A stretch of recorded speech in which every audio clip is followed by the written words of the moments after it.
Sunday drive home.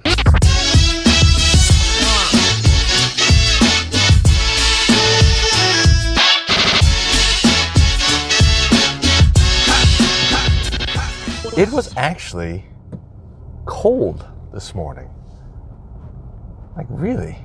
I think it was like 60 degrees. If you would have told me a couple weeks ago that it was ever going to be below 90 in my rest of my whole life, I wouldn't have believed you.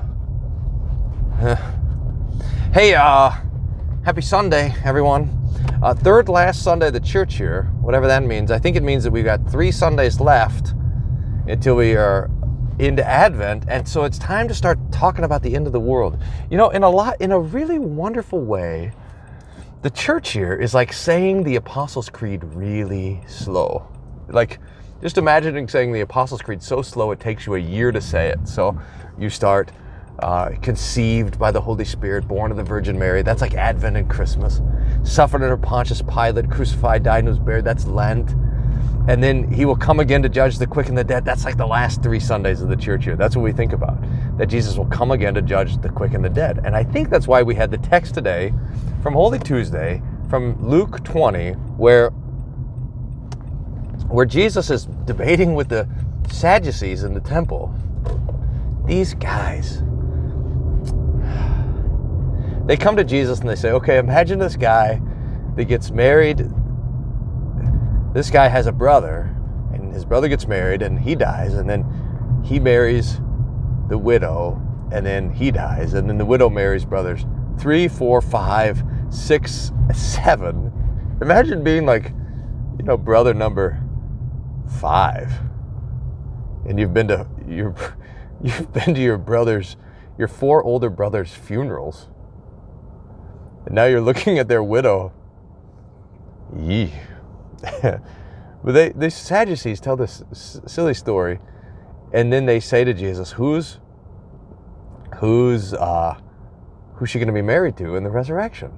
And they did it not because they wanted to have a real conversation with Jesus about this thing. They were just asking this to trick Jesus so that they could mock him. I was reading Alfred Edersheim on this. You guys remember Alfred Edersheim? Life and Times of Jesus Messiah. One of the best books ever.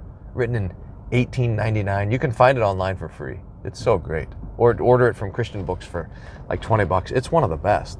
So Alfred Edersheim talks about this, and he says they didn't do this because they had a real question about the resurrection. They did it just because they wanted to mock Jesus. They wanted to win the argument, not by winning the argument, but by getting people to laugh at Jesus. And this is how the devil does it. This is his strategy. The devil, that we've talked about it before here with you YouTube theologians on the old channel, the devil's snicker strategy. He turns our glory into shame. He wants to laugh at this idea of the resurrection. The resurrection's so silly. That's what the devil's after. You can really tell the truth that the devil is attacking because you just think, what Christian truth are people gonna make fun of me for believing? The 6 days of creation, or the young earth, or the idea of marriage, or whatever. You pick the doctrine that people are going to make fun of, and that's where the devil's attacking. That's the devil's snicker strategy. He tried it with Jesus, but it didn't work because Jesus, blam, answers a question. Neither the scriptures or the power of God. And he says in the resurrection, we're neither married nor given in marriage like the angels, those who are judged worthy of that life to come. Wow. In other words, there's no death. So there's also no birth. There's no children. So marriage is a completely different shape. So Jesus gets us focusing on our hope on the resurrection. Now, this is important because Jesus gives this glorious truth, and the Pharisees and the Sadducees are, even though they can't help but notice, wow, teacher, you answered well. You almost wonder if the guy who said that said, oops, I'm not supposed to admit that. They couldn't help it. They were wowed at his answer. It's so fantastic. But they still hate Jesus, the Sadducees and the Pharisees, so they still want to kill him, even after he's answered all their questions. And this is the point, that because they have hope in this life, because they have hope in this world, they're not longing for the resurrection. And Jesus, because of that, Jesus is like a bane to them.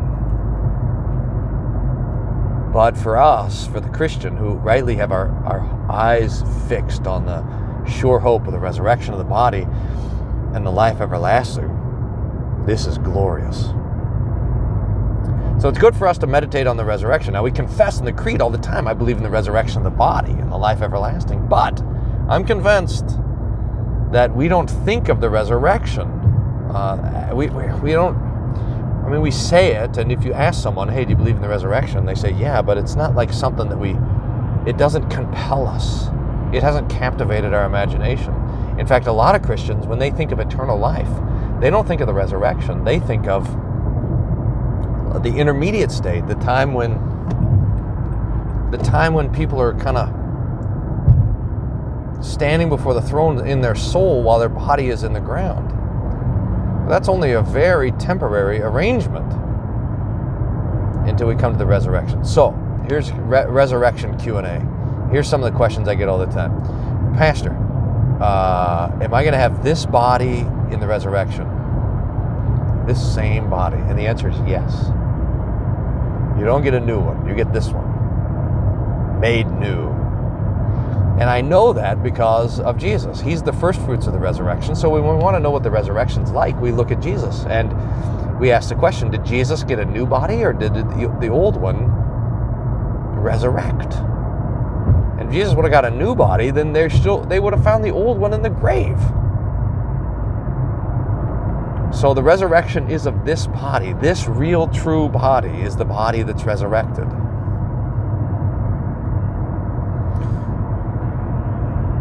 Our graves will be as empty as the grave of Jesus.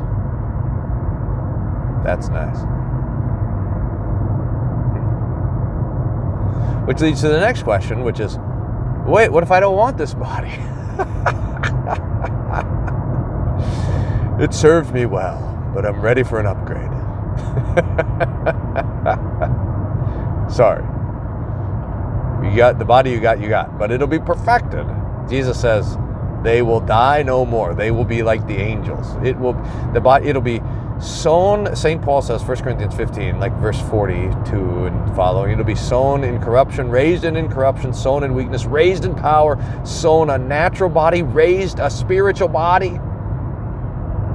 Can you think of that? A spiritual body. Who knows what a spiritual body is? Because we normally think spirit and body, two different things. But Paul says you're going to be raised a spiritual body. Your body is going to be, it's amazing to think about. No more sin, no more death, no more corruption, no more diseases. Gone. No more temptation, no more desire to sin. Can you imagine having perfected desires?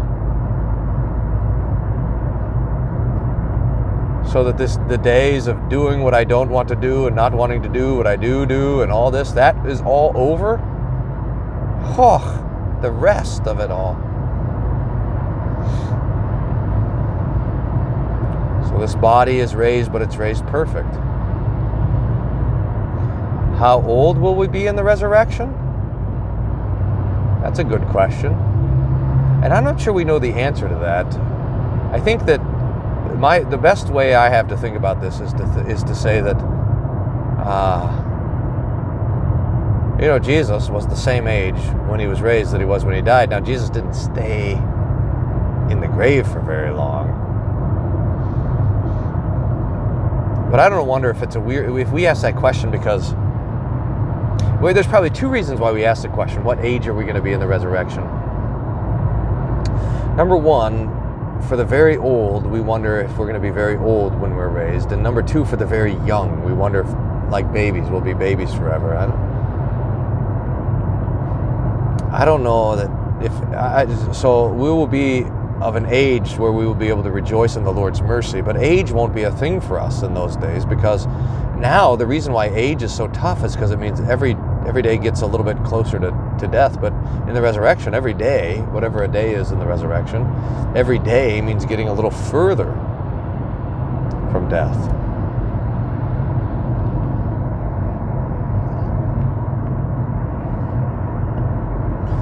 Will we recognize each other in the resurrection? Oh man, will we ever, finally.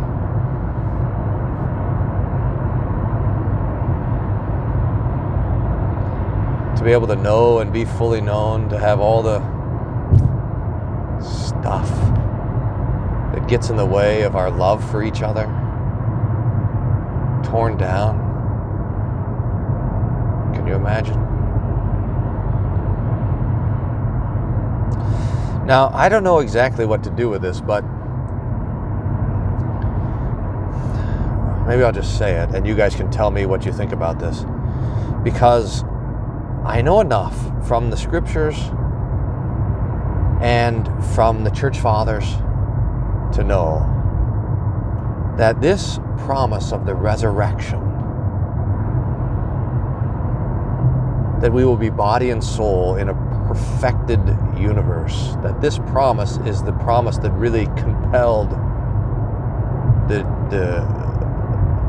early Christians. It was the thing that they were longing for. It was their and our great hope. And that is not the case with us today.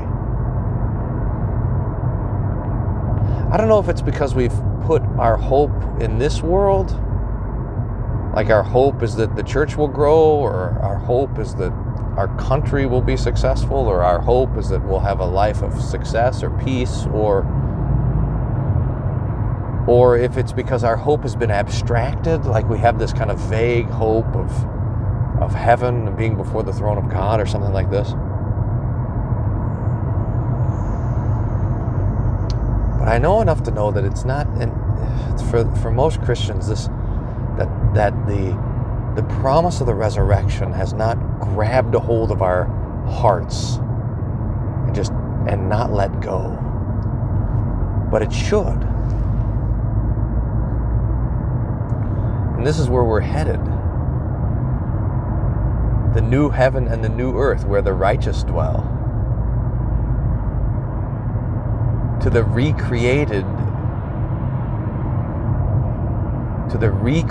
universe. To the great reformation of everything, top to bottom. That's where we are, where we'll feast with Jesus in his kingdom and in glory.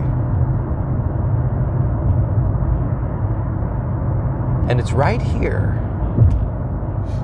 I mean, maybe that's another thing that we've lost, this idea that the return of Jesus is right now. I mean, this afternoon or tonight or tomorrow or any moment.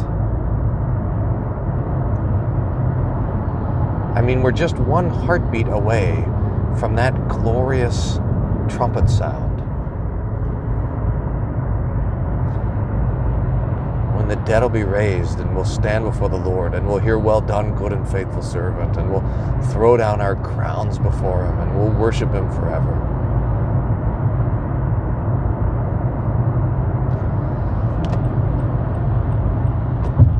Take up the gifts of his kingdom.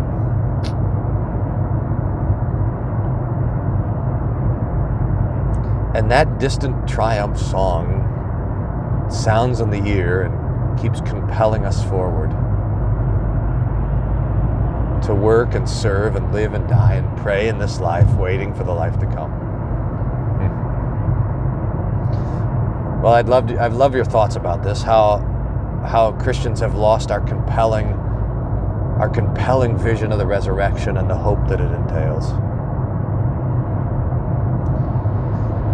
And we got this week and the next couple of weeks to try to stoke that fire, our hope for the resurrection